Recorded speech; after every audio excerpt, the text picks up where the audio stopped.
Good morning, and thank you for joining me for this online service of the First Unitarian Church of Alton, Illinois, on this 23rd day of August, 2020. We are a lay-led congregation, and I am Tracy Halcoke, and I am your speaker today. Thank you for joining me. We welcome everyone to this time of comfort, spirit, justice, and hope. We are Unitarian Universalists.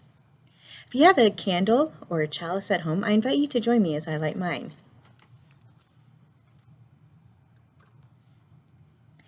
We hallow this time together by kindling the lamp of our heritage. Our opening words today are from Faith Rocket.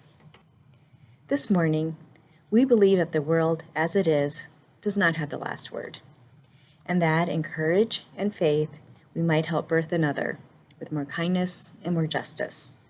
Let us be those midwives. Let us worship together. Our first hymn today is in our gray hymnal, number 77, Seek Not Afar for Beauty.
Our first reading today is by Jairam V. from his essay, Power of Imagination. Without imagination, we would never be able to empathize with others, discern truths about them, or express our humanity, and reason cannot comprehend truths that are imperceptible to our senses, or solve complex problems where causes cannot clearly be discerned or established. Without imagination, it would not have been possible for humankind to establish an advanced civilization or go beyond the planet to explore space in the solar system. Imagination extends our mental reach into the objective world to grasp its immensity and diversity without feeling overwhelmed. With its help, we can envision the infinite universe in our limited consciousness and understand its dimensions and mysteries. We can also mentally visualize many processes that happened in the past, including the evolution of life or the progress of our civilization through the millenniums. Our second reading is from Osho. You become more divine as you become more creative. All the religions in the world have said God is the creator. I don't know whether he is the creator or not, but one thing I know, the more creative you become, the more godly you become. When your creativity comes to a climax, when your whole life becomes creative, you live in God. So he must be the creator because people who have been creative have been closest to him. Love what you do. Be meditative while you're doing it, whatever it is. Our second hymn is number 98, Come, My Way, My Truth, My Life.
that you make yourself comfortable and join me in a spirit of meditation.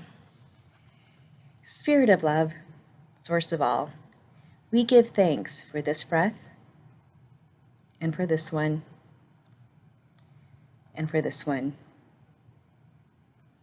Even in the midst of challenges and suffering within ourselves, within our families and communities, we count ourselves blessed and give thanks, and return to the dream of this world transformed by love, and us as its messengers and midwives. Blessed be, and amen.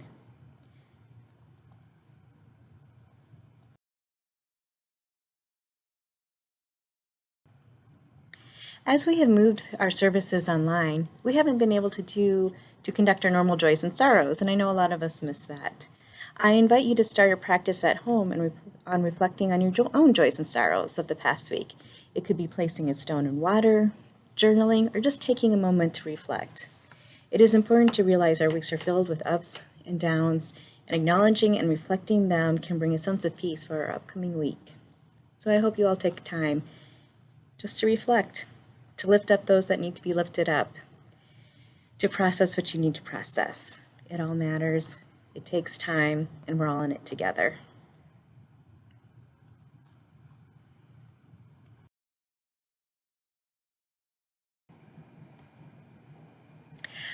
Our message today is Pure Imagination by the Reverend Paul Langston Daly.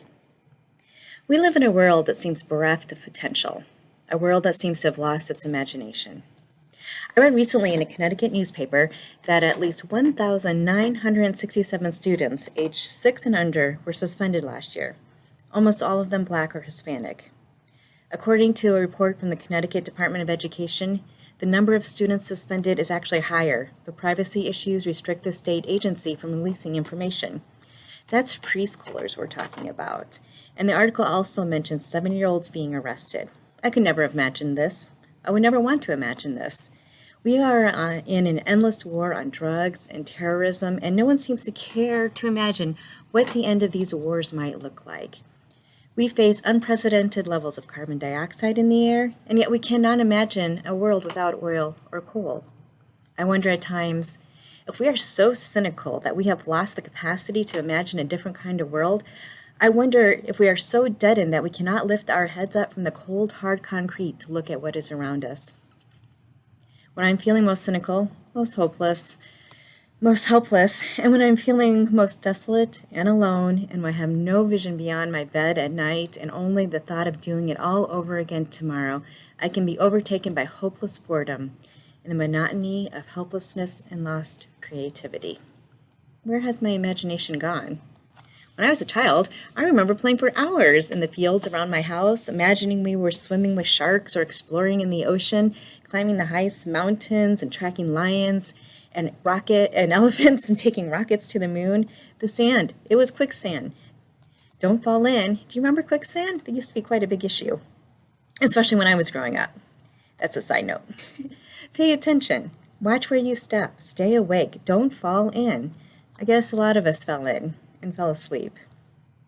Where are the dreamers, the lovers, the poets, the artists, the ones who cause us to see the world with our heads cocked to one side, standing on our heads, our left finger in our ear? These are the ones who awaken us. They do not wake us with dire predictions of death and destruction, what only causes us to want to drink more Kool-Aid and to check out. Why strain ourselves? It's all going to crash and burn. I might as well sleep through it. No. The dreamers are the ones who see the light. They are the ones who see this world as a giant ball of possibility. The ones who shake us gently and whisper in our ear, "Wake up, look around. It is so beautiful here. Hey," another gentle nudge, "hey, wake up. Look at all this endless, endless possibility. Look at this awe and wonder." The dreamers invite us to wake up and participate in the world. They inspire us by their own faith to see the invisible and to wonder about the future.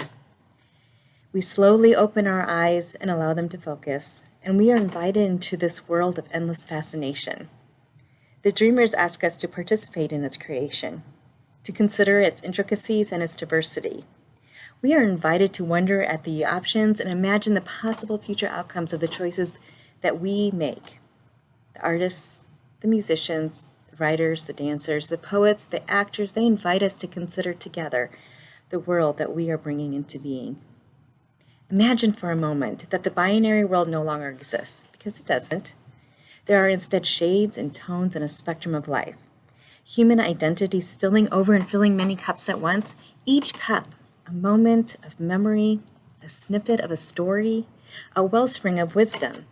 Each cup a new opportunity to share ourselves with others, to inspire deeper understanding, and to develop deeper wisdom about this thing we call life. Imagine for a moment that our ancestors matter, that our history matters, that our culture matters, that all cultures matter. Each culture is an aspect of us as human beings, inspiring curiosity and a respect for our complex nature, as well as the complexity of all life. Imagine for a moment all paths to the holy are sacred, and we hold each other's paths in the palm of our hands. Would you hold your palms open to guide others on their way, or close your fists so they can't get there first? We can imagine we all belong, because we do. We can imagine that we are all loved because we are, and we invite others to belong with us because we know the pain of being unwelcome, of feeling unloved. Imagine for a moment a world of peace, but with an element of chaos. And I don't mind a world of chaos, so as long as the chaos isn't violent. Perhaps like the chaos of the English garden, lush and beautiful. Colorful, a surprise in every corner, a seemingly random cacophony of color and texture. Imagine a world not without conflict, but one with ingenious and inspired ways of responding to that conflict. Ways that honor and value the dignity and inherent worth of every life. Each choice we make shapes the world, creates new possibilities, brings love or pain. Each choice is made with intention or made in deep sleep. The artists, the dancers, the puppeteers ask us to wake up, to pay attention, to consider, and to think. They remind us of our interdependence, the cause and effect of life lived. Nothing we do in this world is done in a vacuum. Our actions ripple out beyond ourselves in ever-widening circles that interact, the ever-widening circles of life all around us. The poets and the dreamers have invited us to look behind the curtain, to see behind the veil. Tushun, the first patriarch of Haiwan Buddhism, offered the image of the jeweled net of Indra, a net that stretches across the universe with a jewel at each juncture of the net. Each jewel reflects all the other jewels in the cosmic matrix. Each jewel represents a living being, intrinsically and intimately connected to all others. Its change to any one jewel is reflected to all. To me, that is a beautiful metaphor. We are intrinsically and intimately connected to one another, reflected in each other's eyes, the beauty and the grace of the divine spark shining in each of us. We are buoyed by each other's dreamings, imagining together a future we have set in motion. Our children and our children's children will live in a world so different from our own, we cannot even begin to conceive it. Their world shaped by our actions today. Imagine 1 year from now, 5 years from now, 100 years from now, 7 generations from now. What kind of world will our actions leave them 7 generations from now?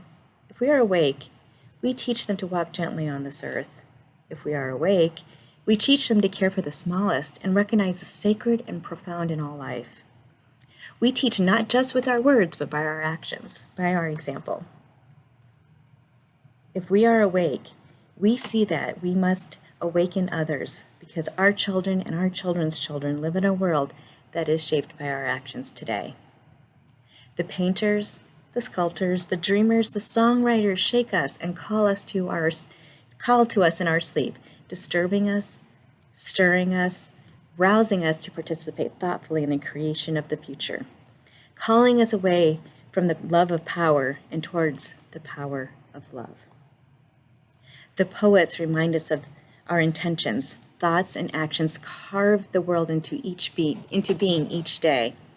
But if we are in deep sleep, we may act as though we are awake, but tumble through the world stumbling and tripping, hacking away at the life around us. We hear the news of war and death, of terrorism and fear. We hear children sold as slaves, children forced to fight wars, children with little opportunity and even less hope. And we sleep, unable to dream except in restless dreams of no more, of what if, and I'm only one. And then we feel that tugging on our elbow, that persistent ache, that nudge at the edge of our consciousness calling us awake. The artist, the singer, the poet, the song, inviting us to try something new, to take a risk, to open our eyes, to experience the world again from a new and different perspective, inviting us to imagine together a world in which we can both be awake and be in deep joy. Singing a song of love and peace, inviting us to imagine a world beyond our wildest dreams, calling us to imagine what the world would be like if we live our lives on the side of love. On the side of love. And my homework for you this week is please take a moment and be awake. Dream the big dream. Spend some time thinking, what if? What if things went right? And that sounds a little subjective, but still, what if? What if I dreamed the big dream? What could I do to make that dream happen? What could I do to make 7 generations from now even more beautiful and wonderful? And it's so hard not to get bogged down in the mire of hopelessness and helplessness. And I've felt that, especially these last 4 years. And I have to remind myself daily that I can only do what I can do, but I can still do something. So please think about that this week and think about what we can do.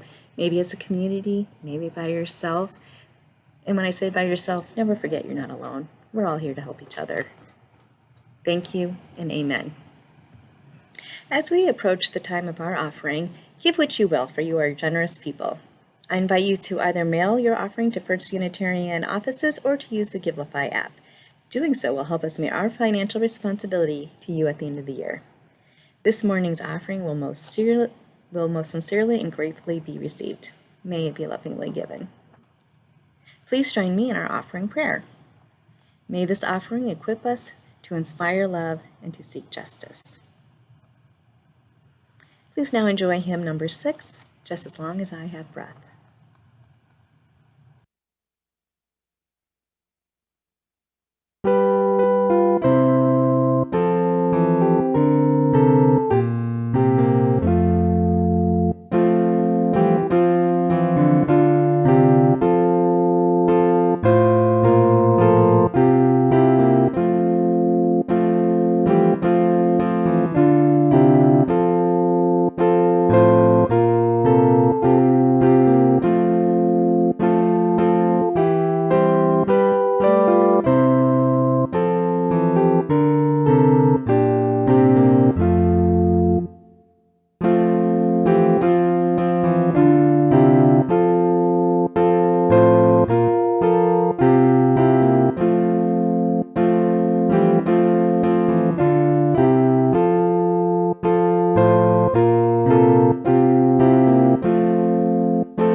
I encourage everyone to be on the lookout for emails from the church office. They are the best way to keep up to date on announcements and updates at First Unitarian Church Alton. You may also check our website, newsletter, and Facebook page. Please join me as we extinguish our chalice. The light of truth and meaning cannot be put out. We are the keepers of this flame, until we meet again. Our closing words. May the blessings of this day open to you a new way. May you travel it boldly. Go in peace. Amen.